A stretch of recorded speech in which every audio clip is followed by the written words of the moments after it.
Good evening students, my name is Ramakant Patel और आप देख रहे हैं साइंस जोन एकेडमी छिंदवाड़ा। बच्चों, पहली बार यदि आप हमारे चैनल से जुड़े हुए हैं तो चैनल को सब्सक्राइब करें, बेल आइकन को प्रेस करें, जिससे जितने भी एग्रीकल्चर के एग्जाम होने वाले हैं उसके नोटिफिकेशन आप तक सबसे पहले पहुंच सके। और सिलेबस बेस्ड यदि आपको स्टडी करना है तो कॉपी पेन उठा लें और नोट्स बनाते हुए हमारे साथ चलें। तो बच्चों, आज हम जो चैप्टर स्टार्ट कर रहे हैं वो है पादप कार्यकी। ठीक है, तो ये बॉटनी का चैप्टर है हमारा, कौन सा? पादप कार्यकी। ठीक है, तो इसमें हम सबसे पहले बात करेंगे आज हमारा प्रकाश संश्लेषण मतलब फोटोसिंथेसिस। तो एक्चुअली में क्या होता है प्रकाश संश्लेषण, क्या होता है ये आपको सबको पता है कि भैया हम लोग क्या होते हैं, मनुष्य क्या छोड़ता है, कार्बन डाइऑक्साइड छोड़ता है। वही कार्बन डाइऑक्साइड क्या करता है, एटमॉस्फेयर से क्या कौन लेते हैं, पेड़ पौधे ले लेते हैं और अपना क्या करना, भोजन बनाते हैं। और भोजन बनाने के बाद में क्या छोड़ते हैं वो लोग, वो छोड़ते हैं ऑक्सीजन। वही ऑक्सीजन हम लोग लेते हैं। क्लियर हो गया? तो ये आपको पता है। तो यदि हम डेफिनेशन देखें तो क्या होगा कि एक जैव रासायनिक क्रियाएं, ठीक है, क्या है, एक जैव रासायनिक क्रिया है जिसमें पौधे के हरे भाग क्या करते हैं, हरे भाग क्या करते हैं, सौर ऊर्जा को क्या करते हैं, ग्रहण करते हैं। मतलब जो पत्तियां होती हैं, पेड़ पौधों की पत्तियां होती हैं, वो क्या ग्रहण करती है, वहां से प्रकाश को ग्रहण करती है। ठीक है, और क्या करती है, वायुमंडल से ली गई CO2 क्या लेती है, वायुमंडल से साथ में और क्या लेती है, CO2 लेती है, मतलब कार्बन डाइऑक्साइड। ठीक है, CO2 मतलब कार्बन डाइऑक्साइड, और साथ में क्या ले रही है, सूर्य की उपस्थिति में क्रिया कर रही है, मतलब आप सूर्य, ठीक है, सनलाइट ले रही। मृदा से शोषित जल द्वारा, साथ साथ में और नीचे से क्या मिल रहा है उसको, मृदा के द्वारा क्या मिल रहा है, जल मिल रहा है। ठीक है, तो क्या बनाती है, कार्बोहाइड्रेट बनाती है। और यही कार्बोहाइड्रेट क्या होता है, उसका भोजन होता है, जो उसको ग्लूकोज के रूप में, ठीक है, संचित करके रखता है, जिससे पेड़ पौधे क्या करते हैं, जीवित रहते हैं। क्लियर हो गया? सबसे पहले क्या मिल रहा है उसको एटमॉस्फेयर से क्या मिल गया, हमारा प्रकाश संश्लेषण मिल गया, साथ में कार्बन डाइऑक्साइड मिल गई, और भूमि से क्या मिल गया, उसको जल मिल गया। इन तीनों की सहायता से क्या बनाता है, वो प्रकाश संश्लेषण की क्रिया करते हैं। कौन? पेड़ पौधे। क्लियर हो गया बच्चों? तो ये प्रकाश संश्लेषण की क्या है, इक्वेशन की भैया, ठीक है, कितने रेशो, 6:12, मतलब 6 मोल किसके होना चाहिए, कार्बन डाइऑक्साइड के होना चाहिए, और 12 मोल किसके होना चाहिए, वाटर के होना चाहिए। तो क्या बनाता है ये हमारा, क्या बनाता है, ग्लूकोज बनाता है। क्या बनाता है? ठीक है, ग्लूकोज बनाता है। और क्या निकलता है, 6 मोल क्या निकल जाते हैं, वाटर निकल जाता है, और क्या हो जाते हैं, ठीक है, ऑक्सीजन रिलीज होती है। देखो 6 क्या हुआ, 6 मोल क्या हुई, कार्बन डाइऑक्साइड लिए थे, और 6 ही मोल क्या निकल गया, हमारा ऑक्सीजन निकल गया। मतलब जितनी कार्बन डाइऑक्साइड की हमको नीड होती है, ठीक है, पेड़ पौधों को, उतनी ही नीड हमको किसकी होती है, ऑक्सीजन की। मतलब पेड़ पौधे और ह्यूमन दोनों क्या होते हैं, इक्वल बैलेंस करके रखते हैं। और किसकी उपस्थिति में होती है, प्रकाश की उपस्थिति में होती है। और पर्णहरिम क्यों लिखा गया है, क्योंकि ये क्या होते हैं, पेड़ पौधों की पत्तियों द्वारा होती है। जो पत्तियां क्या होना चाहिए, हरी, जो क्या क्लोरोफिल होता है, जिसमें क्या होता है बच्चों, क्लोरोफिल होता है। क्लियर हो गया? अब हम बात करेंगे कि भैया जो साइंटिस्ट हैं, ठीक है, किन किन वैज्ञानिकों ने क्या क्या थ्योरी अपनी दिए हैं। ये सबसे ज्यादा क्वेश्चन है किसी भी एग्जाम में। ठीक है, लगभग 2 से लेकर 4 मार्क्स तक किसी भी एग्जाम में क्या होते हैं, यहां से कवर होते हैं। चाहे वो ICR हो जाए, चाहे PAT हो जाए, चाहे BHU हो जाए, किसी भी एग्जाम में 2 से लेकर, ठीक है, 4 मार्क्स तक के क्या होते हैं, इससे क्वेश्चन बनते हैं। तो हम बात करेंगे पहले स्टीफन की, स्टीफन के बाद में किसकी बात करेंगे हम, JC बोस, ठीक है, जगदीश चंद्र बोस के बारे में बात करेंगे। फिर है, ठीक है, इंजनहाउस के बारे में बात करेंगे। फिर है एंजलमैन के बारे में बात करेंगे कि इनने क्या दिया। फिर वॉन नेल ने, ठीक है, वॉन नेल की मदद करने के लिए हासिस, रूबेन और कॉमन थे। उसके बाद में ब्लैकमैन, ठीक है, इमर्सन तथा, ठीक है, अर्नोल्ड, साथ में प्रिस्टले और, ठीक है, बॉन सॉक्स। ठीक है, इन 9 वैज्ञानिकों के बारे में हमको देखना है कि उन्हें क्या क्या थ्योरी अपनी दिए थे। तो स्टार्ट हम पहले से करेंगे स्टीफन हेल से। इनने क्या दिए थे, तो पादप कार्यकी के जनक हैं हमारे। ठीक है, पादप कार्यकी के जनक कौन है हमारे, ठीक है,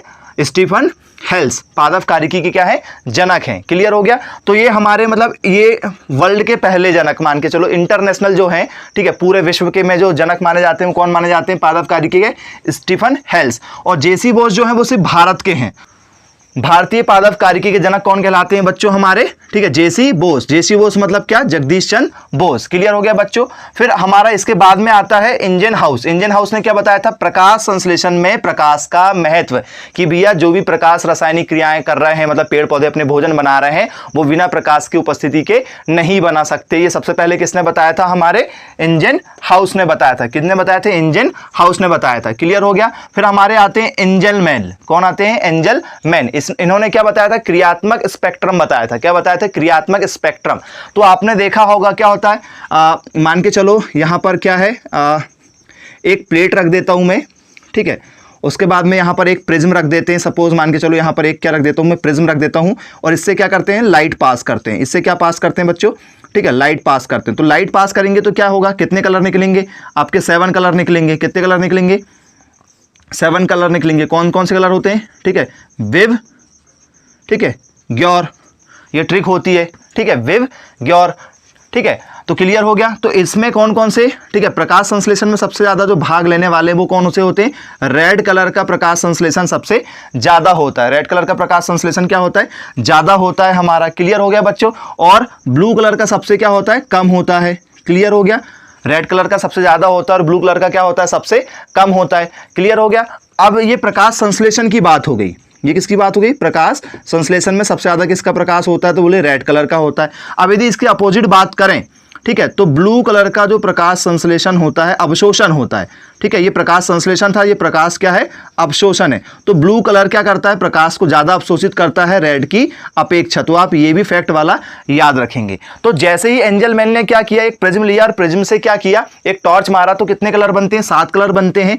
और इन्होंने यहां पर क्या लिया था? एक लिया था क्लेडोफोरा सैवाल। क्या लिया था? क्लेडोफोरा सैवाल। ठीक है, ये जो प्लेट लिए थे इसमें क्या लिया था उन्होंने? क्लेडोफोरा सैवाल लिए थे। तो जैसे ही इस पर प्रकाश पड़ा, इस सैवाल पर प्रकाश पड़ा, ठीक है, तो ये क्या हो गया? यहां पर क्या होने लगे? ऑक्सीजन निकलने लगी। ठीक है, क्या निकलने लगी? ऑक्सीजन निकलने लगी। क्योंकि यदि रिएक्शन यदि होगी, प्रकाश पड़ेगा तो क्या होगा?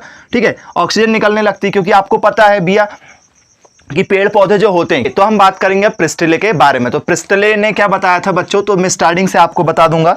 ठीक है, काफी ज्यादा इंपॉर्टेंट है, ध्यान से देखेंगे। प्रिस्टिले ने क्या लिया था बच्चों? एक बेल जार लिया था। बेल जार क्या होता है? बेल जार आपने देखा होगा, इस तरीके से एक जार होता है। ठीक है, इस तरीके से क्या होता है? एक जार होता है, ऊपर से जो क्या होता है? पैक होता है। ठीक है, एक जार लिया, ठीक है, और 2 जार लिए थे एक साथ। ठीक है, और 2 रिएक्शन एक साथ उसने करके देखा था। तो रिएक्शन क्या थी मैं आपको बता दूंगा, अच्छे से ध्यान से देखते चलेंगे। क्या किया? एक मोमबत्ती लिया। ठीक है, प्रिस्टिले ने क्या लिया? एक मोमबत्ती लिया और इस मोमबत्ती को क्या किया? जला दिया। साथ साथ में यहां पर एक क्या ले लिया उसने? चूहा ले लिया। एक क्या ले लिया? चूहा ले लिया। ठीक है, अब क्या होगा भैया? इस रिएक्शन में क्या होगा? सबसे ज्यादा क्या होगा कि इसमें क्या भरा हुआ है? इसमें क्या भरी हुई है? यहां पर क्या है? कार्बन डाइऑक्साइड भी है और ऑक्सीजन भी। तो ऑक्सीजन की मात्रा क्या है?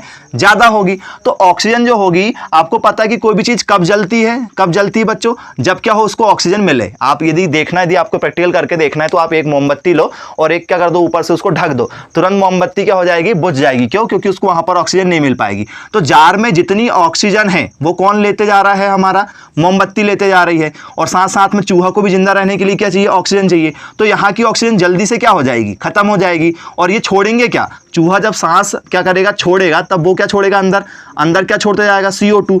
तो भैया ऑक्सीजन की कमी होने लगेगी। और जब कोई भी चीज जलती है, तो जब जलती है तो धुआं निकलता है, साथ साथ में जो हीट निकलती है उसमें क्या निकलता है? CO2। तो यहां पर कुछ देर बाद में क्या हो जाएगी? ऑक्सीजन की मात्रा क्या हो जाएगी? कम।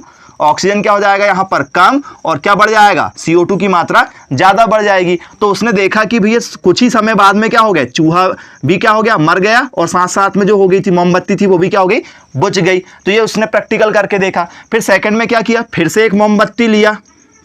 क्या लिया? एक मोमबत्ती लिया। साथ साथ में एक क्या ले लिया उसने? यहाँ पर एक पौधा ले लिया। साथ साथ में उसने एक क्या ले लिया? यहाँ पर एक, ठीक है, पौधा ले लिया। और साथ साथ में फिर चूहा भी लिया। तीनों चीजें, ठीक है। इस बार उनने प्लांट ले लिया। अब क्या होगा बच्चों? यहाँ पर भी इसने मोमबत्ती जला दिया, चूहा भी है। चूहा क्या लेगा? चूहा ले रहा है हमारा ऑक्सीजन ले रहा है अंदर की। जितनी भी ऑक्सीजन होगी अंदर की वो कौन ले लेगा? चूहा ले लेगा। और अब ये देखिए मोमबत्ती क्या छोड़ेगी? मोमबत्ती CO2 छोड़ेगी। ठीक है, चूहा भी क्या छोड़ेगा? CO2 छोड़ेगा। तो दोनों CO2 छोड़ रहे हैं, लेकिन यहां पर प्लांट है। प्लांट तो CO2 ही लेता है ना, अपना भोजन बनाने में प्लांट कौन लेता है? CO2 लेता है। और ये क्या छोड़ेगा अब हमारा? ये क्या छोड़ेगा? प्लांट जो है वो प्लांट क्या छोड़ेगा? प्लांट छोड़ेगा ऑक्सीजन। मतलब ये CO2 छोड़ेंगे और ये दो भी CO2 छोड़ेगा और प्लांट CO2 को गेन कर लेगा और क्या रिलीज करेगा? O2। तो यहां पर क्या हो जाएगी? O2 की मात्रा क्या हो जाएगी? समान बनी हुई रहेंगी। लेकिन ये दो चीजें दो लोग ले रहे हैं, तो धीरे धीरे मात्रा क्या होगी? कम कम होते जाएगी, धीरे धीरे कम होंगी। मतलब देखा कि काफी समय तक क्या हो गए थे? ठीक है, मोमबत्ती भी नहीं बुझी और चूहा भी नहीं मरा। ठीक है, क्लियर? एक पौधे के लेने से। तो उसने क्या किया था? यहां पर ऑक्सीजन की खोज की थी। किसकी खोज की थी? कि ऑक्सीजन की खोज की थी। और ऑक्सीजन की उपस्थिति में ही क्या है? जीवन संभव है। क्लियर हो गया? क्योंकि बिना ऑक्सीजन की कोई भी चीज, ठीक है, जल भी नहीं सकती और वो श्वसन क्रिया भी नहीं कर सकता। तो बेल जार क्रिया को किसने बताया था? प्रिस्टिले ने। और ऑक्सीजन के जनक, ऑक्सीजन का आविष्कारक भी किसे माना जाता है? प्रिस्टले को माना जाता है। क्लियर हो गया बच्चों। फिर बात आती है हमारे वॉन सॉक्स की। वॉन सॉक्स ने क्या बताया था? पादप वृद्धि ग्राफ बताया था, पादप की वृद्धि ग्राफ बताया था, साथ साथ में क्या बताया था? दृश्य उत्पाद बताया था। अब ये पादप वृद्धि ग्राफ क्या होता है भैया? किसी भी पादप को वृद्धि के लिए किसकी जरूरत होती है? ग्लूकोज की जरूरत होती है। किसकी जरूरत होती है? हमारे ग्लूकोज की जरूरत होती है। बिना ग्लूकोज के कोई भी व्यक्ति जीवित नहीं रह सकता। ग्लूकोज या इसको क्या लिखते हैं?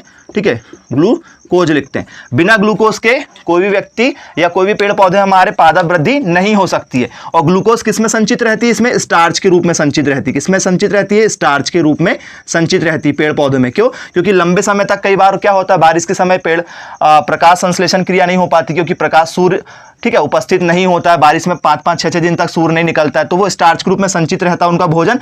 ठीक है, जैसी जरूरत पड़ती है क्या करते हैं पादप हम अपनी वृद्धि के लिए उसको यूज करते रहते हैं। साथ साथ में दृश्य उत्पाद होता है। ठीक है, क्या होता है? दृश्य उत्पाद भी साथ साथ में होता है। तो ये हमारे 9 साइंटिस्ट जो थे, हमने इनके ऊपर बात की है। आई होप आपको हमारा प्रकाश संश्लेषण वाला वीडियो अच्छा लगा होगा। यदि अच्छा लगा होगा तो दोस्तों के साथ हमारे वीडियो को शेयर करें और जाते जाते सब्सक्राइब जरूर करें बच्चों।